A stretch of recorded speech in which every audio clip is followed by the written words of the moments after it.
Bom dia a todos, a paz seja convosco. Amém? Gostaria que você pudesse pegar a sua Bíblia e abrisse na carta que o apóstolo Pedro escreveu, a primeira carta dele, no capítulo 5. Vamos ler a partir do verso 5. 1 Pedro, primeira carta do apóstolo Pedro, ou epístola, capítulo 5, versículo 5 em diante. Hoje, amados, eu lutei bastante com Paulo, gostaria de também ser abençoado. A gente gosta, não é? De ouvir uma boa palavra. E Paulo é um cara que tem um conhecimento especial da palavra de Deus, mas um conhecimento especial da palavra de Deus não pelo simples fato de uma questão teológica, mas uma questão de vida. A palavra de Deus ela não é conhecida teologicamente. Ela é conhecida por aquilo que ela produz na sua vida, na minha vida. Porque se ela não produzir nada em nossas vidas, ela não é a palavra de Deus. A palavra de Deus, ela é um instrumento de transformação, em que o Espírito Santo de Deus nos usa para sairmos sempre um pouco mais próximos de Cristo. E o apóstolo Pedro diz algumas coisas interessantes a partir desse verso 5.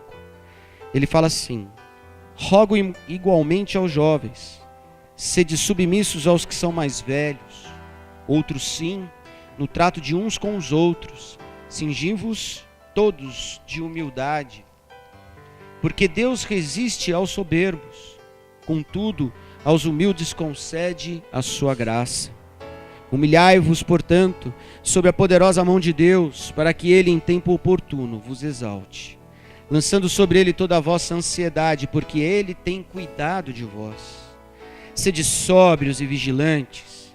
O diabo, vosso adversário, anda em derredor, como leão que ruge procurando alguém para devorar. Resisti-lhe firmes na fé, certos de que sofrimentos iguais aos vossos estão se cumprindo na vossa irmandade espalhada pelo mundo. Ora, o Deus de toda a graça, que em Cristo vos chamou à sua eterna glória, depois de ter sofrido por um pouco, Ele mesmo vos há de aperfeiçoar, firmar, fortificar e fundamentar. A Ele seja o domínio pelos séculos dos séculos. Amém. Por meio de Silvano, para que vós outros é fiel irmão, como também eu considero, vos escrevo resumidamente, exortando e testificando de novo, que esta é a genuína graça de Deus. Nela estai firmes. Aquele que se encontra em Babilônia, também eleita, vos saúda, como igualmente meu filho Marcos. Saudai-vos uns aos outros com ósculo de amor. Que paz todos vós que vos achais em Cristo. Amém? Interessante que nós, muitas vezes, confundimos cruz com doença, com tristeza, com dificuldades, com tribulações. Muitas vezes nós achamos que essas são as cruzes da nossa vida, os problemas que nós temos nas nossas casas, maridos, esposas, as situações que às vezes nos dá tristeza em nosso coração e que muitas vezes nos transforma pela dificuldade. Mas eu quero dizer para você que essas não são as nossas cruzes. Quando ouvimos a palavra, olha, pegue sua cruz e siga a mim, Ele está dizendo a anulação de uma vida para que você possa viver a verdadeira vida em Cristo Jesus. Você larga a sua vida, o seu eu, a sua vontade, a sua jactância, para que você possa sim viver em Cristo e carregar a luz do Evangelho, a luz da graça, a verdadeira vida. O apóstolo Pedro, ele diz claramente isso para nós. Olha, se você está preocupado com isso, com a sua vida nesse sentido, não é isso a verdade. A lei te acusa, a lei fala para você sobre o seu pecado, a lei ela te insinua e diz que você é um errado e que você não tem condições do conserto e do acerto. Mas a graça de Cristo te salva, te liberta gratuitamente, limpando a sua alma, limpando tudo aquilo que está sobre você. A tendência daquilo que nós vivemos nesse mundo é essa, de todos os dias passarmos por situações que não são agradáveis. Porém, eu não estou pautado nisso, eu estou pautado numa graça dada por Deus, através de Cristo, que me sustenta. Quando eu olho isso para o apóstolo Pedro e ele vai dando algumas orientações para nós, eu quero fazer algumas perguntas a você. Aonde está o seu coração? Está verdadeiramente na luz do Evangelho ou naquilo que ele pode proporcionar a você? Está verdadeiramente em realmente largar a sua vida por Cristo e morrer por Ele? Porque muitas vezes nós pensamos sim na morte. Pensamos na morte pelo desespero, pela depressão, pela dificuldade, por tudo aquilo que a gente passou na nossa vida. Às vezes 75, 80, 90 anos de muita luta. E aí chegamos ao final e falamos, acho que é melhor eu descansar. Chegamos ao final, eu acho que é melhor eu partir. E aí a morte, ela se torna uma solução. Ela se torna para você um viés de escape.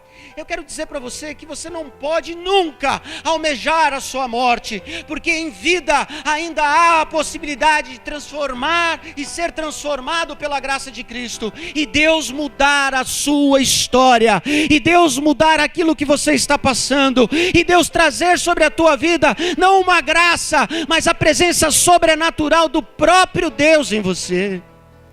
A Bíblia diz em outro texto que estamos escondidos em Cristo. Ele vai à frente. Diz o apóstolo Pedro que nós devemos ser sóbrios, vigilantes, porque o diabo está ao derredor, rugindo como leão. Ele está aí do seu lado nesse exato momento, tentando impedir que você saia daqui um pouco mais transformado, um pouco mais parecido com Cristo, largando esta vida e vivendo a vida em Deus.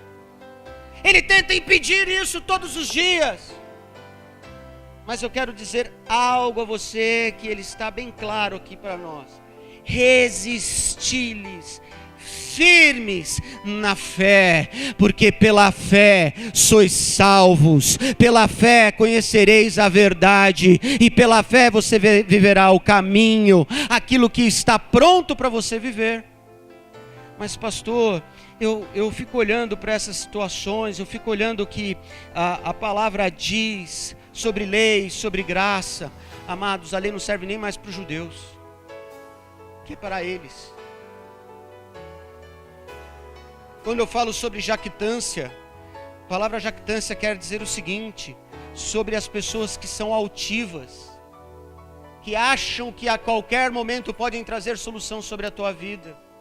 Eu quero dizer que se fosse pela lei nós não teríamos soluções, que pela lei viveríamos a condenação, mas que pela graça eu consigo sair desta posição. Eu consigo passar disso e começar a viver algo que é necessário ser vivido. O meu intuito nessa manhã é tirar da sua vida o peso que nós estamos vivendo nesta terra. Até porque Jesus diz claramente para mim e para você: troque o seu fardo que é pesado pelo meu que é leve. Troque aquilo que está sendo duro pela leveza da minha vida, porque eu conquistei isso na cruz. Eu morri pela sua dor, eu morri pelo seu pecado, eu morri pela sua doença, eu morri pela sua luta, eu morri pela sua tentação, eu morri pela sua tribulação, para que você tivesse vida e vida com abundância. Carregue a verdadeira cruz na sua vida, que é a vida de Cristo sobre você, não mais as cruzes que os mundos dizem, porque os mundos, eles existem. Se a gente for estudar sobre a questão de mundo na Bíblia, tem vários tipos de mundo, mas eu vou falar dos nossos mundos, o mundo do nosso trabalho, o mundo da nossa casa, o mundo da nossa comunidade, o mundo daquilo que nós vivemos todos os dias. Amados, eu não posso estar mais preso a este mundo. O evangelho da graça, o evangelho que traz luz, que mostra o verdadeiro caminho, me livra dessa situação. Quando o apóstolo Pedro ele fala isso, ele diz claramente: olha, resisti-lhe firmes na fé, certos de que os sofrimentos iguais aos vossos estão se cumprindo na vossa irmandade espalhada pelo mundo.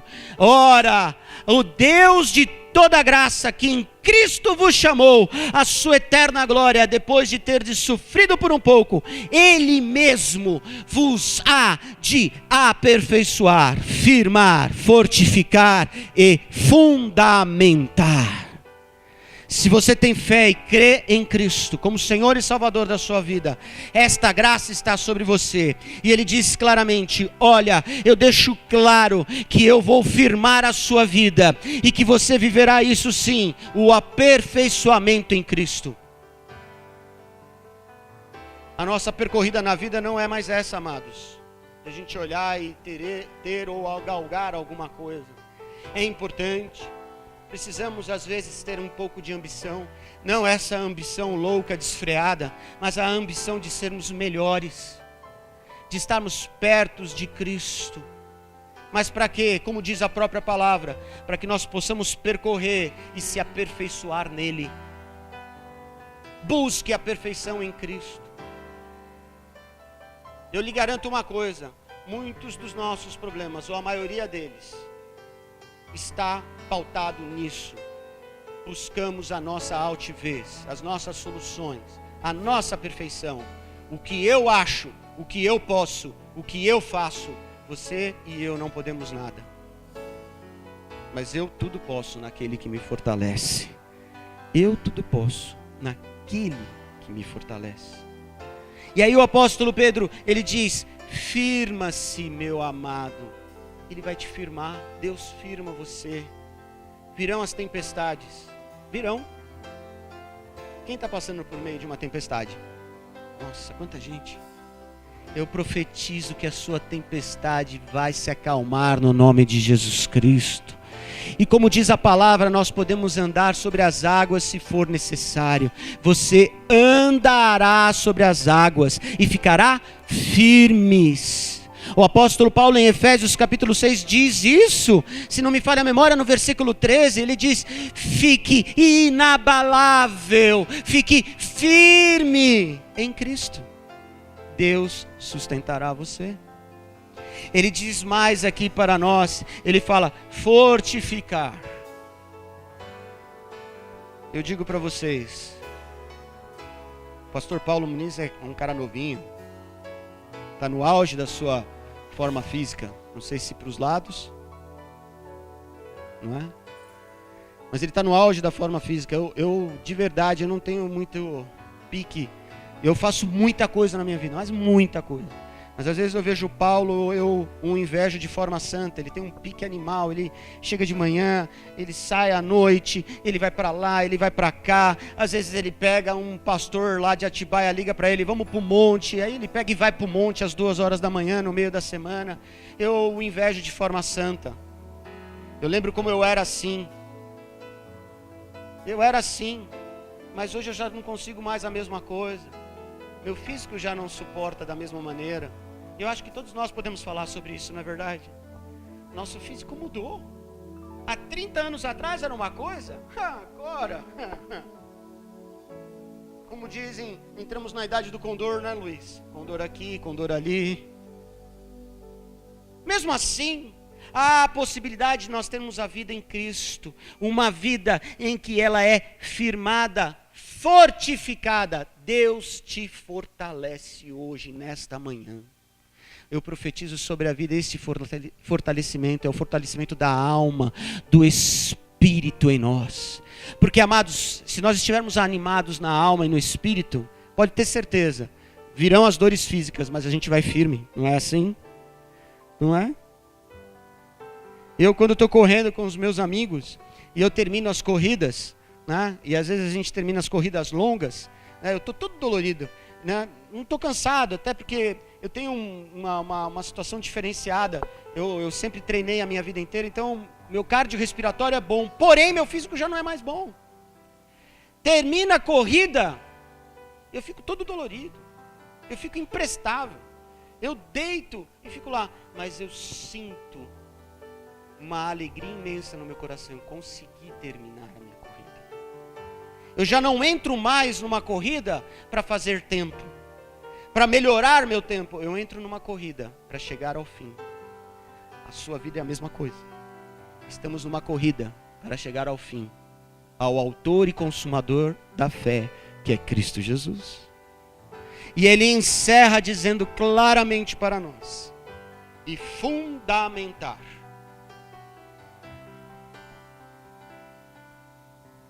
Como eu trabalho nessa área de imóveis, eu acompanhei tantas construções na minha vida. E é nítido quando a gente olha que uma construção é mal feita por causa do seu fundamento. É nítido, nítido. Você vai ver rachaduras.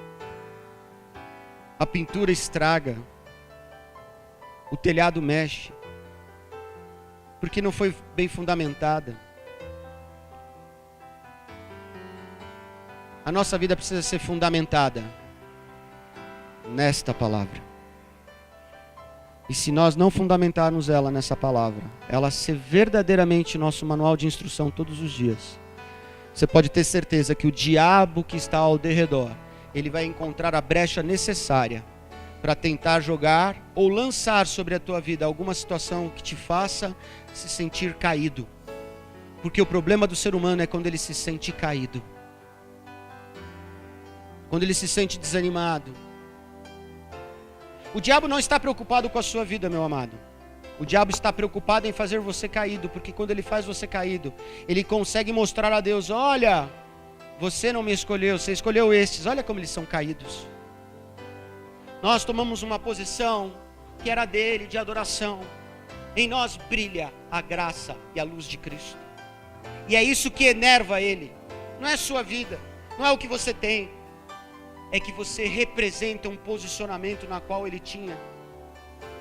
E você representa Deus, e quando ele olha para você, ele vê Deus, ele sente um ódio. Mas eu quero dizer para encerrar aqui nesta manhã, Deus é contigo. E Ele vai à sua frente, como diz essa palavra. Ele está à sua frente hoje. Ele é sim aquilo que nós precisamos e necessitamos. Largue as cruzes deste mundo. A miséria, a desgraça, ela vai existir todos os dias. Mas ela não é a nossa cruz. A minha cruz é a vida lançada ali naquele lugar. Essa vida do eu, essa vida da altivez. Mas eu viver a vida em Cristo Jesus. E quando eu vivo a vida em Cristo Jesus, eu me anulo e passo a viver que é Cristo, como diz o apóstolo Paulo. Eu levo a verdadeira cruz na minha vida. A sua cruz, meu amado, não tem nada. E é isso que você precisa pôr verdadeiramente na sua cabeça. A sua cruz não tem nada. Jesus levou sobre a cruz dele todas as nossas transgressões. Quando a gente olha para uma cruz, quando a gente vê uma cruz e ela não tem nada, imagine que é a sua vida, ela não tem nada. Todos pecaram e foram destituídos da glória de Deus. Porém, pela graça, sois salvos, libertos, lavados e remidos pelo sangue de Jesus. Que coisa maravilhosa. Eu queria orar com você nesta manhã e dizer sobre a tua vida que todo o peso que o mundo tenta contra você, esse diabo que tenta ao derredor destruir, ele está realmente repreendido, como disse o Lu aqui na hora da oração. E digo mais, nenhum mal está mais sobre a tua vida. Eu creio, porque é isso que a palavra me permite. E se ela me permite, eu fundamento essa palavra na minha vida. Amados, olhe bem para mim. Às vezes você não vai sentir. A vida não são de sentimentos somente. Para nós passarmos por uma situação, você tem que estar fundamentado em princípios. Estes princípios. Porque se nós formos pelo sentimento, nós vamos errar. Se nós formos pela nossa ação própria, vamos julgar. E Deus deseja que o amor dele seja estabelecido através de você. E você se esconda em Cristo.